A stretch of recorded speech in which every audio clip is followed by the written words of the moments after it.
Elhamdülillahi Rabbil alemin. Vel âkibatu lil muttaqin. Vessalatu vesselamu ala seyyidina ve habibina Muhammedi ve alihi ve ashabihi ecma'in. Azizlar, barchamizga ma'lum va ravshandirki, har bir ota-ona o'z farzandlarining istiqboli, baxti saodati va kelajakda mustaqil hayot kechirib, jismoniy, ma'naviy va ruhiy jihatdan barkamol avlod bo'lib yetishishini niyat qiladi.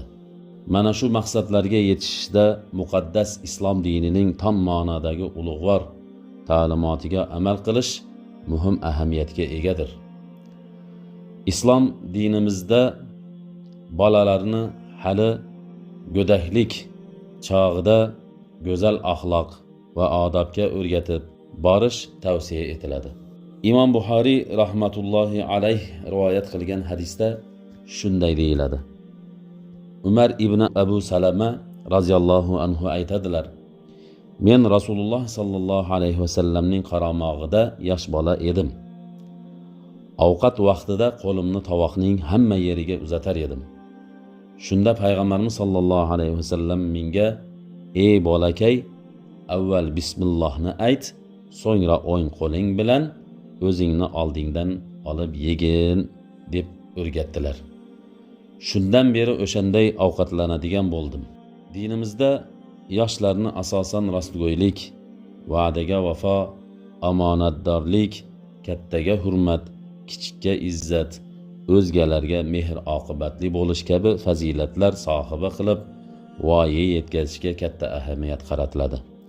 Payg'ambarimiz sallallohu alayhi vasallam hadislarning birida shunday marhamat qiladilar: Ota o'z bolasiga chiroyli odobdan ko'ra yaxshiroq narsa bera olmaydi, dedilar. Yoshlarning jismonan baquvvat, tanlari sog'lom, g'ayratli va shijoatli bo'lishlarida jismoniy tarbiyaning ahamiyati juda kattadir.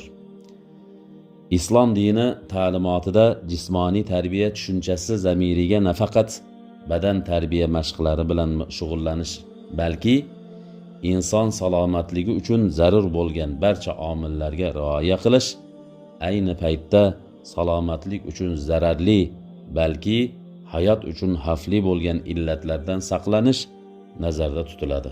Quyidagi hadis shunga dalolat qiladi. Abu Rafi' aytadilar: Men ya Rasululloh sallallohu alayhi vasallam, bizning bolalarimizda haqqimiz bo'lgani kabi ularning ham bizda haqlari bormi deb so'radim.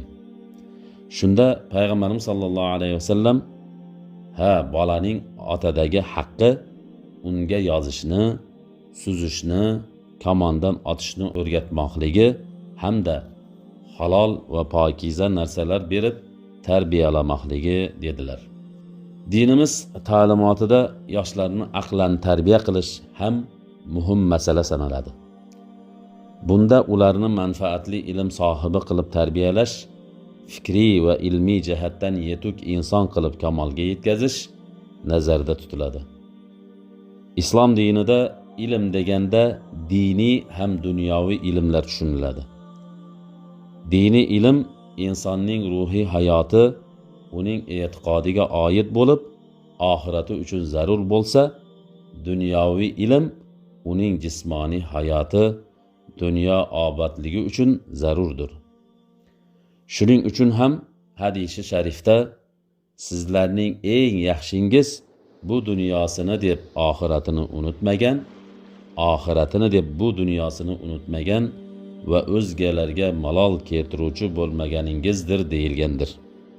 Ushbu ta'limotlarga jonu dili bilan amal qilgan ajdodlarimiz, buyuk bobokalonlarimiz ham shariat, ham tariqat va ham ilm-fan sohasida butun dunyoga o'rnak bo'lganlar. Yoshlik davrining e'tiborga molik jihatlari juda ko'p yaxshilar. O'spirinlik vaqti insonning fe'l-atvori va ruhiyati shakllanadigan asosiy davr bo'lib, ayni shu davrda ularga alohida ahamiyat qaratmoq lozim. Jumladan yoshlarni ahli solih kishilar bilan do'st birodar bo'lishlarini ta'minlash zarurdir. Payg'ambarimiz sallallohu alayhi vasallam hadislarning birida shunday deganlar: Abu Musa roziyallohu anhudan rivoyat qilingan hadis, Payg'ambarimiz sallallohu alayhi vasallam dedilar: yaxshi hamsuhbat bilan yomon hamsuhbatning misoli mushki anbar sotuvchi bilan temirchining bosqoniga o'xshaydi. Mushki anbar sotuvchi atridan sovg'a qilishi yoki undan sotib olishing hech bo'lmasa uning xushbo'yidan bahra olishing mumkin. Ammo temirchining bosqoni esa yo kiyimingni kuydiradi yoki bo'lmasa tutuni dimog'ingni achitadi dedilar. Xalqimizda qozonga yaqin yursang qorasi yuqadi degan naql ham bor. Hasanul Basriy rahmatullohi alayh bir kuni odamlarga ey insonlar, ekin pishib yetilgandan so'ng nima qilinadi deb savol berdilar. Shunda odamlar aytdilarki, ekin pishgandan keyin hosili yig'ib olinadi deb javob berdilar.